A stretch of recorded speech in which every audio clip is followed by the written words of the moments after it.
আসসালামু আলাইকুম। Income zone থেকে আমি আরাফাত শিহাব বাইন্যান্স টিউটোরিয়ালের 29 নম্বর পর্বে আপনাদের সবাইকে স্বাগতম। আজকে কথা বলবো বাইন্যান্সে যে ভেরিফাই প্লাসটা আছে এটা কি আমাদের প্রত্যেকের করা লাগবে কি না, বা না করলে আইডি ব্যান্ড হয়ে যাওয়া, উইথড্র আটকায় যাওয়া, এমন কোনো প্রবলেম আছে কি না, এবং করলে কি কি সুবিধা, না করলে কি কি অসুবিধা, সেগুলো নিয়ে আজকে কথা বলবো। আজকে ভিডিওটা অনেক বেশি গুরুত্বপূর্ণ, সবাই একটা করে লাইক দিয়ে চ্যানেলটা সাবস্ক্রাইব করে কন্টিনিউ করেন।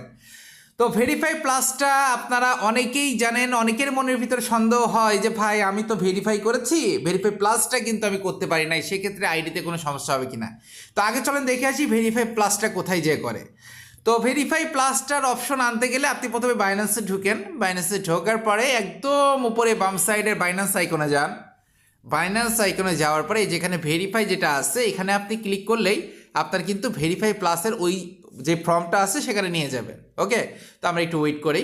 তো ওয়েট করার পরে দেখতেছেন যে আমার ভেরিফাই প্লাসটা করা। তো ভেরিফাই প্লাসটা করার আগে আমাদের কি ছিল এবং ভেরিফাই প্লাস করে আমাদের কী লাভ হয়েছে। দেখেন এখানে আমি একটা কথা একদম সোজাসুজি বলতে চাই, ভিডিও বেশি লংও করতে চাই না। ভেরিফাই প্লাসটা করা মানে আপনার যে ডিপোজিট উইথড্র এইটা আনলিমিটেড করা। ভাই আপনি তো আর কোটি কোটি টাকা লেনদেন করতেছেন না, এখানে আপনি কেবল নতুন নতুন একদম নতুন ইউজার। তো নতুন ইউজাররা তো কোটি কোটি টাকা লেনদেন করে না, এটার একটা লিমিট থাকে, সেটা হচ্ছে $5 লাখ প্রতিদিন। $5 লাখ যারা ভেরিফাই প্লাস না, যারা ভেরিফাই প্লাস শুধু ভেরিফাই যারা, তারা প্রতিদিন $5 লাখ উইথড্র করতে পারে, ডিপোজিট করতে পারে। হ্যাঁ, একটু 5 লাখের প্লাস মাইনাস হইতে পারে, আমার অ্যাকুরেট যে অ্যামাউন্টটা সেটা মনে হচ্ছে না, তবে 5 লাখ বা এরকম টাইপের একটা অ্যামাউন্ট। তা আপনি তো, আমারও মনে হয় না প্রতিদিন ওই $50 বা $100 বেশি লেনদেন করেন, বা $1000 বা $5000 বেশি লেনদেন করেন। তো কে কত ডলার লেনদেন করেন অবশ্যই একটা কমেন্ট করবেন। তো আমার জানা মতে আপনারা $1000 উপরে প্রতিদিন লেনদেন করেন না। তো সেক্ষেত্রে এটা ডেইলি যে ডিপোজিট আর উইথড্র লিমিট এটা বেড়ে যাবে ভেরিফাই প্লাস করলে। ভেরিফাই প্লাস করলে আপনার উইথড্র আর ডিপোজিট লিমিটটা বাড়বে। আচ্ছা, ক্রিপ্টো ডিপোজিট লিমিট ওই সেম কথা। আচ্ছা, একটু ব্যাকে যাচ্ছি, আবার ভেরিফাই যাচ্ছি, একটু ওয়েট করবেন সবাই, একটু ওয়েট করবেন, লোড নিচ্ছে। ক্রিপ্টো ডিপোজিট লিমিট ওইটা সেম কথা, ক্রিপ্টো উইথড্র লিমিট সেম কথা। তো এখানে P2B ট্রানজ্যাকশন যেটা আছে সেটা আনলিমিটেড। মানে এটা কি, এটা হচ্ছে ওই যে ডলার বাইন্যান্সের ভিতর থেকে কেনেন না, অনেকের রিস্ক মনে করেন, তো সেক্ষেত্রে বাইন্যান্সের বাইরে থেকে কেনেন, কিন্তু ট্রাস্টেড পার্সনের কাছ থেকে কিনবেন। এবং ডলার যাদের লাগবে আমার সাথেও যোগাযোগ করতে পারেন, আমার হোয়াটসঅ্যাপ নাম্বারটাও কিন্তু আমি ভিডিও ডিসক্রিপশনে দিয়ে দিলাম।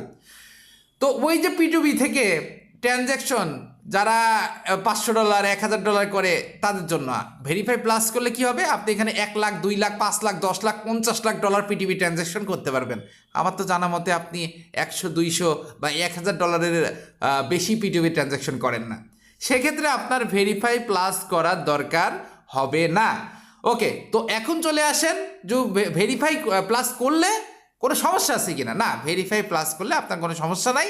আপনাকে আপনার যে ডকুমেন্টটা এটা 100% মানে ভেরিফাই হয়ে তাদের কাছে চলে যাবে। এক্ষেত্রে আপনার ভেরিফাই প্লাসটা মানে একটু আইডিটাও সুন্দর দেখা যায়, আমি সব কিছুতে আনলিমিটেড এরকম একটা মনোভাব চলে আসে, জাস্ট এইটাই। এবং বাইন্যান্সের কাছে আপনার আইডিটা পরিপূর্ণতা পাই, বাট ভেরিফাই থাকলেও এই পরিপূর্ণতা পাই, বাট ভেরিফাই প্লাস না করলেও কোনো সমস্যা নাই। তো আপনারা এই ভেরিফাই প্লাস করার কোনো দরকার নাই, এত চিন্তাভাবনা করার দরকার নেই। তবে যদি ভেরিফাই প্লাস করার কোনো ভিডিও চান যে ভাই ভেরিফাই প্লাস কীভাবে করতে হয়, ওইটার জন্য একটা আলাদা ডেডিকেটেড একটা ভিডিও দেন, তাহলে মাস্ট বি আমি ভেরিফাই প্লাস করার একটা ভিডিও দিব। তো যদি আপনাদের দরকার হয় সেই ক্ষেত্রে দেন, আর দরকার না হলে এটা বাদ দেন, স্কিপ রাখেন। তো সবাই ভালো থাকবেন, সুস্থ থাকবেন, নামাজের কথা মনে রাখবেন। দেখা হবে, কথা হবে নতুন কোনো ভিডিওতে।